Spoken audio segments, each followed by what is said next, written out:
La bestia de la cueva. Cerrad los ojos por un instante. Imaginad que estáis en el interior de una cueva. Vuestra antorcha se apaga. El silencio es abrumador. Lo único que veis es la oscuridad absoluta. Y lo único que sentís es la sólida piedra de las paredes. Pero hay algo más que se mueve en la oscuridad. Hoy nos adentramos en uno de los relatos de la juventud de Lovecraft, La bestia de la cueva. Un relato de 1905 que nos enseña que a veces el mayor horror no viene de las estrellas, sino de lo que se oculta en las entrañas de la tierra. Sin más, comencemos con este audiolibro. Ajuste el volumen y que la historia hable. La terrible conclusión que gradualmente se había ido fijando en mi mente, confusa y reacia, era ahora una certeza espeluznante. Me hallaba perdido, completa y desesperadamente perdido, en los vastos y laberínticos corredores de la cueva del mamut. Mirara donde mirara, mis ojos cansados no lograban captar ningún objeto que pudiera servirme de referencia para encontrar el camino de salida.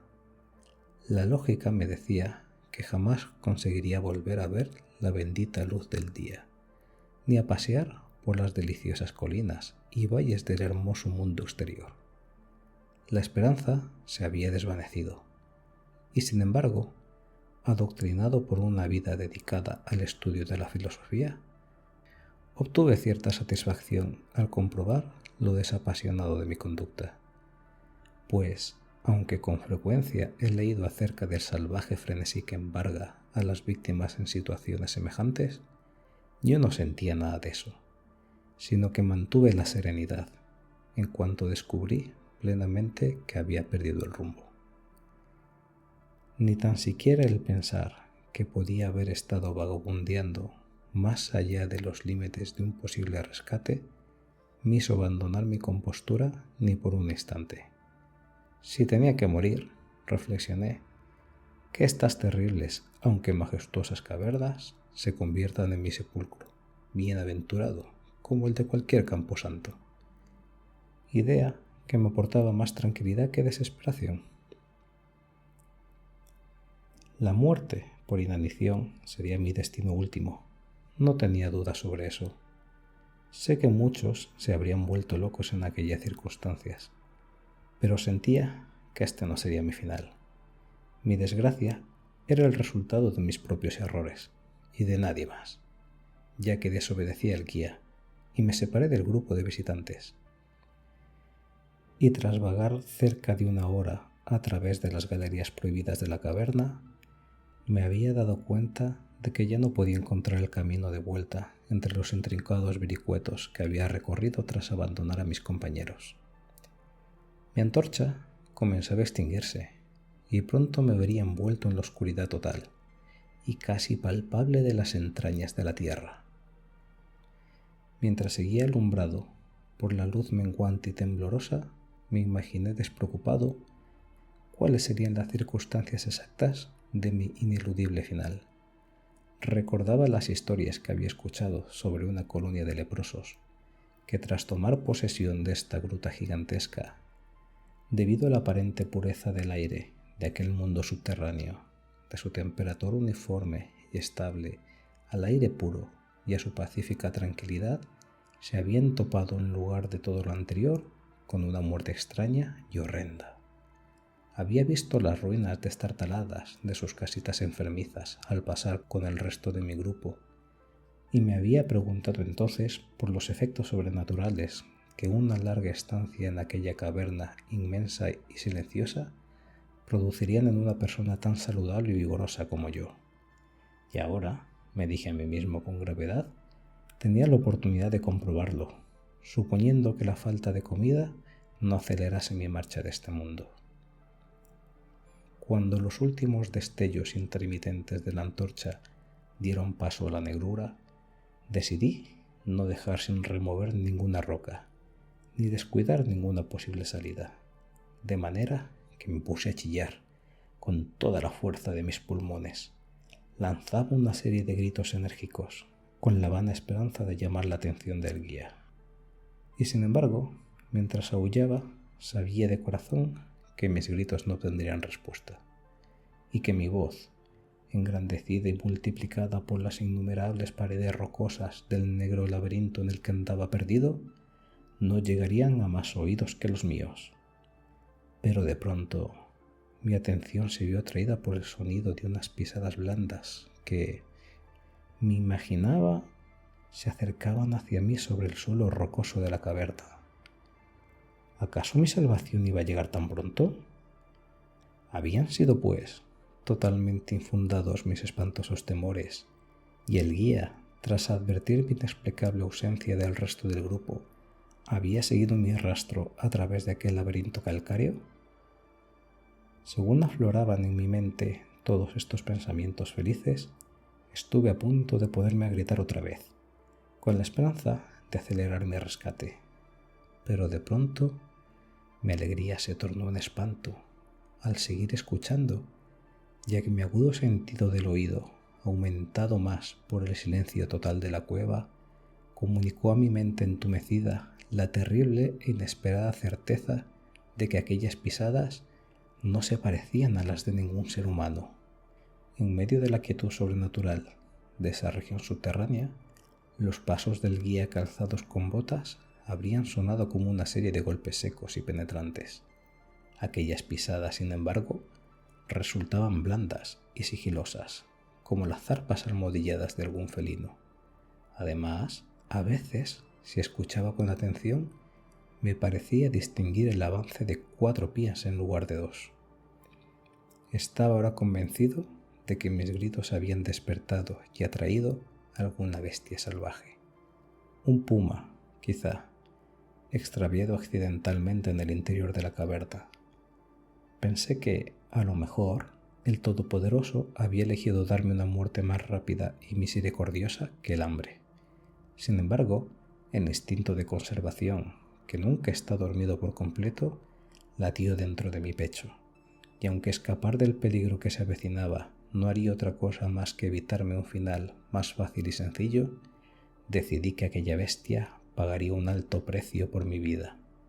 Por muy extraño que parezca, mi razón estaba convencida de que las intenciones del visitante debían ser hostiles. Así que me quedé totalmente quieto, con la esperanza de que aquella bestia desconocida, ante la ausencia de cualquier sonido que pudiera guiarla, perdiera el sentido del rumbo, de la misma manera que ya me había sucedido a mí, y de esa forma pasara de largo. Pero mis esperanzas no estaban destinadas a cumplirse, ya que las extrañas pisadas avanzaron a un ritmo constante, lo cual demostraba que el animal había captado mi rastro, que en una atmósfera libre de influencias externas, como la que había en la cueva, podían ser seguidas sin duda desde una gran distancia. Decidí, pues, que tenía que conseguir algún arma para defenderme del ataque de un ser desconocido e invisible en medio de la oscuridad, y agrupé a mi alrededor las piedras más grandes que pude encontrar en las proximidades y que estaban desperdigadas en el suelo de la caverna. Y luego, con una piedra en cada mano lista para ser usada, aguardé resignado el inevitable desenlace. Mientras tanto, las espantosas pisadas, como de garras, seguían aproximándose. En verdad, la conducta de aquella criatura resultaba de lo más extraña. La mayor parte del tiempo, los pasos parecían ser producidos por una especie de cuadrúpedo, que caminaba con una extraña ausencia de ritmo entre las extremidades traseras y delanteras, y sin embargo, durante breves y poco frecuentes intervalos, me daba la sensación de que tan solo 2 de sus extremidades se hallaban envueltas en el proceso de locomoción. Me preguntaba contra qué clase de bestia iba a enfrentarme. Debía de tratarse, decidí, de algún desdichado animal que había pagado un alto precio por su curiosidad en investigar una de las entradas de la espantosa caverna, quedando confinado de por vida en estos interminables laberintos. Sin duda, obtenía su sustento a base de peces ciegos, murciélagos y ratas que moraban en la caverna. así como de los peces ordinarios que chapoteaban en las bocas del río Verde y que se comunicaban de alguna manera oculta con las aguas de la caverna. Distraje mi terrorífica espera con grotescas conjeturas acerca de las alteraciones físicas que podían haberse producido en el cuerpo de aquella bestia durante su estancia en la gruta, recordando las atroces apariencias con las que la tradición local describía los tísicos que habían fallecido después de residir un largo espacio de tiempo en la gruta. Luego me vino a la cabeza de golpe que aunque fuera capaz de matar a mi enemigo, jamás conseguiría ver su verdadera forma, ya que mi antorcha se había consumido mucho antes y no disponía de fósforos. La tensión mental se hizo espantosa. Mi imaginación desbocada conjuraba formas aterradoras y repugnantes que emergían de la siniestra oscuridad que me rodeaba y que parecían presionarme en sentido físico. Las terroríficas pisadas que se acercaban cada vez más. Estuve a punto de soltar un grito agudo y, sin embargo, de haber sido lo suficientemente estúpida como para intentarlo, mi voz apenas me habría respondido. Estaba petrificado, como unido a la roca. Dudaba de que mi mano derecha fuera capaz de lanzar el misil sobre la bestia que se acercaba cuando se produjera el momento crucial. El inexorable pat, pat, con el que sonaban los pasos de la criatura, se encontraban ahora a la vuelta de la esquina, muy, muy cerca. Podía percibir la trabajosa respiración del animal, y aún a pesar de sentirme totalmente aterrado, fui capaz de comprender que venía de muy lejos, y que por consiguiente estaba fatigado. De repente, el hechizo se rompió.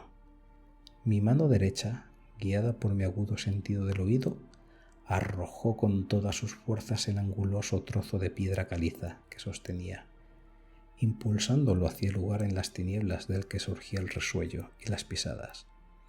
Y, aunque parezca imposible, estuvo a punto de alcanzar su objetivo, pues escuché que la cosa pegaba un brinco y aterrizaba a cierta distancia, haciendo luego una pausa. Apunté de nuevo y lancé el segundo proyectil, esta vez con mayor efectividad, ya que escuché con gran regocijo cómo la criatura parecía caer completamente inerte, quedando sin duda inmóvil sobre el suelo.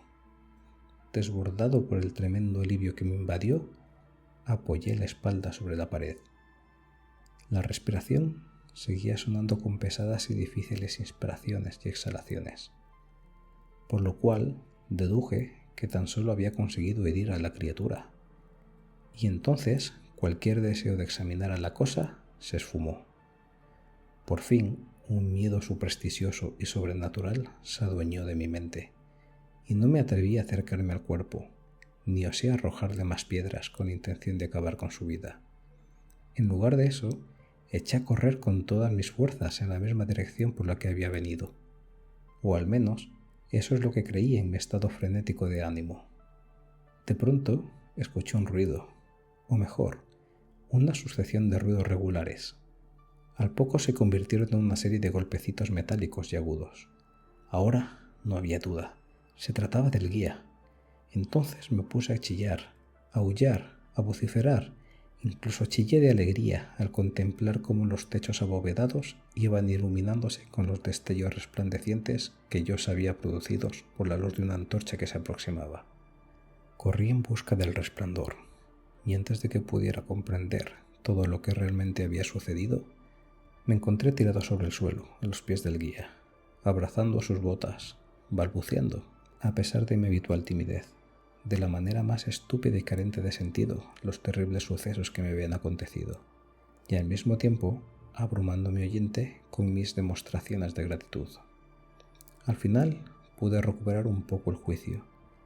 El guía se había dado cuenta de mi ausencia cuando el grupo llegó a la salida de la gruta, y gracias a su sentido de la orientación había procedido a realizar una concienzuda exploración de los pasadizos en los que me había dirigido la palabra por última vez, localizando mi situación tras una búsqueda de casi 4 horas.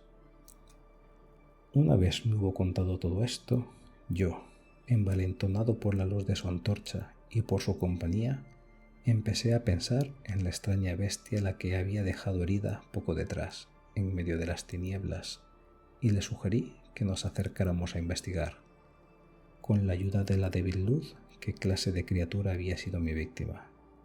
Así que volví sobre mis pasos, esta vez con el coraje que me transmitía el estar acompañado, y me dirigí al lugar de mi terrible experiencia. Pronto descubrimos un cuerpo blanco, tumbado en el suelo, más blanco aún que la mismísima caliza resplandeciente. Avanzando con gran cuidado, ambos lanzamos una exclamación de asombro al mismo tiempo. Pues, de todas las monstruosidades que pudiéramos haber contemplado en nuestra vida, aquella era sin duda la más extraña de todas. Parecía tratarse de una especie de mono antropoide de grandes proporciones, quizá escapado de alguna feria ambulante. Su pelaje era todo blanco como la nieve, característica que sin duda se debía a la acción decolorante de una larga existencia dentro de los tenebrosos confines de aquella caverna. Pero todavía era sorprendentemente fino y escaso, y apenas le crecía en el cuerpo, excepto sobre la cabeza, donde resultaba tan largo y abundante que le caía alrededor de los hombros con notable profusión. El rostro permanecía cubierto, ya que la criatura había caído prácticamente boca abajo. El ángulo que formaban sus extremidades era ciertamente singular, pero sin embargo explicaba el cambio de uso habitual que yo había notado antes, ya que la bestia empleaba con frecuencia para desplazarse las 4 extremidades al mismo tiempo, mientras que en otras ocasiones solo utilizaba 2. De la punta de los dedos, tanto de las manos como de los pies, sobresalían unas largas uñas en forma de garra. Ni las manos ni los pies eran prensiles, característica que atribuí a la larga estancia en la caverna, pero como antes mencioné, parecía suficientemente probada por la blancura tan antinatural y absoluta que acompañaba toda su anatomía. No parecía haber rastro de cola. La respiración era ahora sumamente débil, y el guía había empuñado su revólver con la intención de rematar a la criatura, cuando un sonido inesperado emitido por esta última le hizo bajar el arma. La naturaleza de aquel sonido resultaba difícil de explicar. No se trataba de las típicas notas que pudieran emitir las especies conocidas de simios, y me pregunté si aquella calidad tan poco natural no sería el fruto de la existencia rodeada por un silencio total y continuado, roto al fin por las sensaciones causadas ante la aparición de un foco de luz. Algo que la bestia no había vuelto a ver desde que entró por primera vez en la cueva. El sonido, que yo apenas podía clasificar como una especie de chapurreo gutural, proseguía débilmente. De pronto, un espasmo fugaz de energía pareció recorrer el cuerpo de la bestia. Las garras se estremecieron compulsivamente y las extremidades se contrajeron. El cuerpo blancuzco giró con una sacudida y el rostro se volvió hacia nosotros.